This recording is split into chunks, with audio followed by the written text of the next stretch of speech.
On the Western Front, things had been going well for the Allies as the year 1944 drew towards its end. Ostend, Havre, Boulogne, Calais had all been taken in September.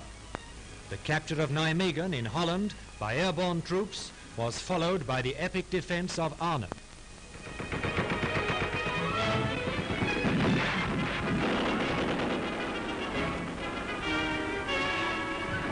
The beginning of November saw the British and Canadians successfully drive the Germans from the Scheldt estuary, and Antwerp's great port was opened for incoming Allied war supplies.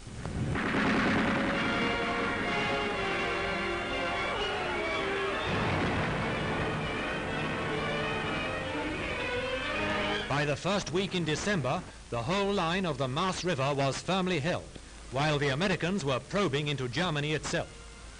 The bag of Nazi prisoners on this front had grown to pretty sizable proportions.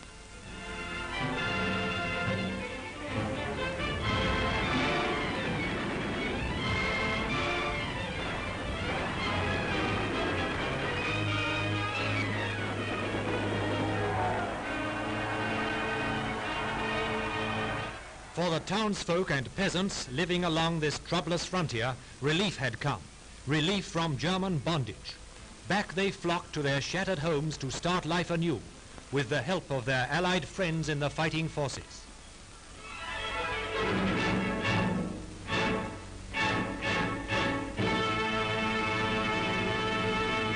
In the second week of December, the beginning of the German counteroffensive through Belgium and Luxembourg.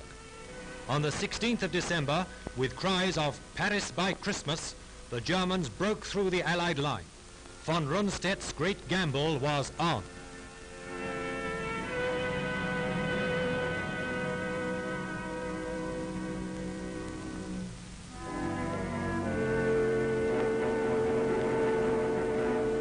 Again was seen the heartbreaking spectacle of refugees fleeing from the homes to which they had so lately returned.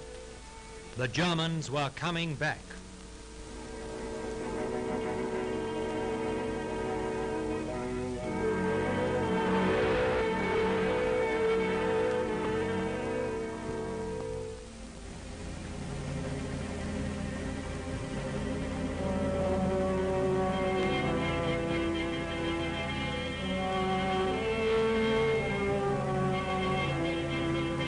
Within a fortnight, the German attack had developed into a full-scale offensive along an extended front.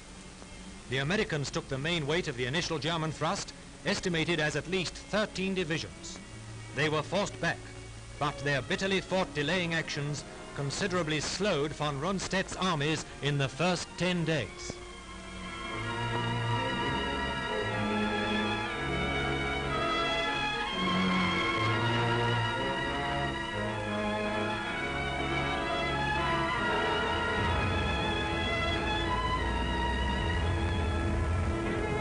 The Allied Tactical Air Force did sterling work during these anxious days, but consistently bad flying weather severely restricted operations from the air.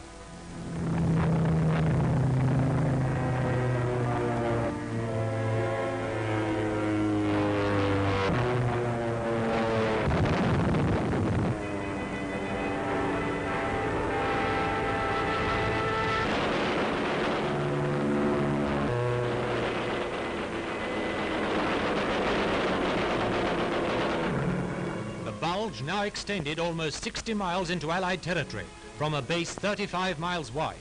The German offensive was fully stretched. Von Rundstedt had picked the time for his attack to coincide with a run of appalling weather. The weather conditions under which the advance began can be seen in these pictures, captured from the Germans.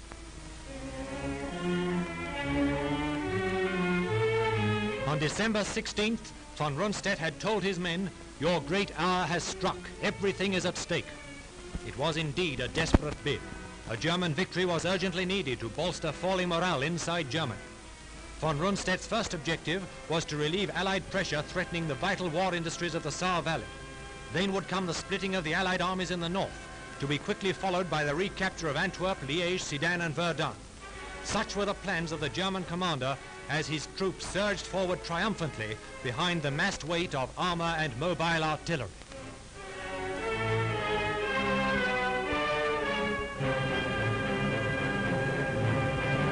Meanwhile, isolated pockets of American troops left behind in the German advance were fighting desperate delaying actions. To keep them supplied, Allied aircraft braved the weather to drop food and ammunition.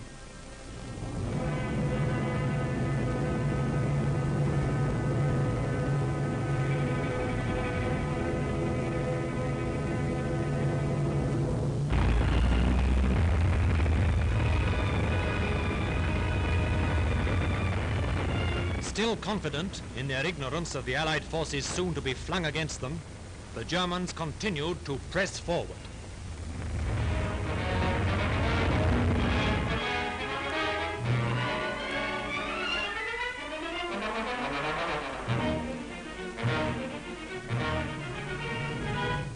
Then the weather eased somewhat, and the Allied Tactical Air Force was at last able to go into action against enemy fighting columns and communications.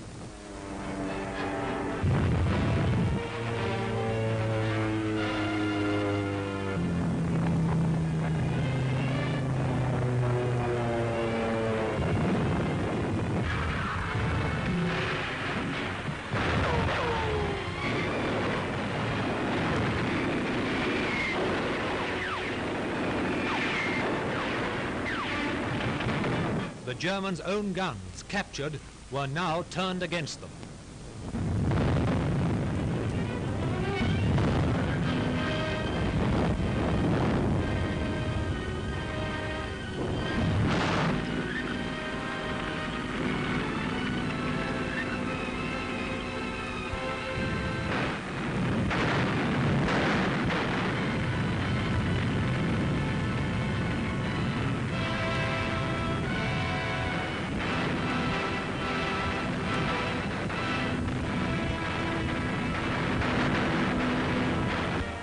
Four weeks had passed since von Rundstedt's desperate blow to stave off inevitable defeat had been launched.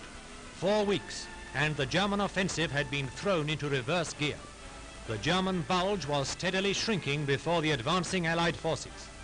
Field Marshal Montgomery, given command of the fighting in the Ardennes, had rushed the British 21st Army Group to the aid of the Americans. Their combined weight proved too much for von Rundstedt's men. The efficiency of British-American teamwork in the field began to pay dividends.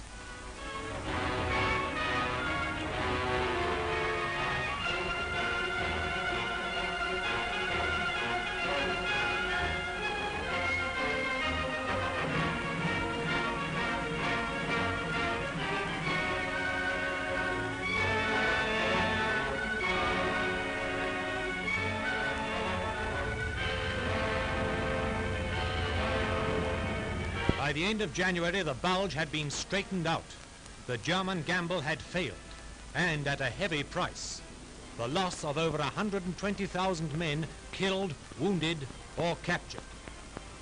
The initiative is again with the Allies, although the coming of heavy snowstorms has slowed down their advance against the retreating Germans.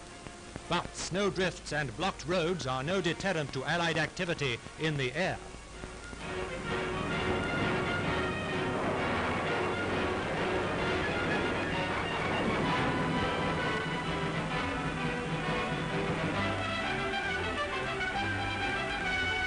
The German offensive was a desperate reaction forced upon the Nazis by the Allies through their swift and vigorous conduct of operations.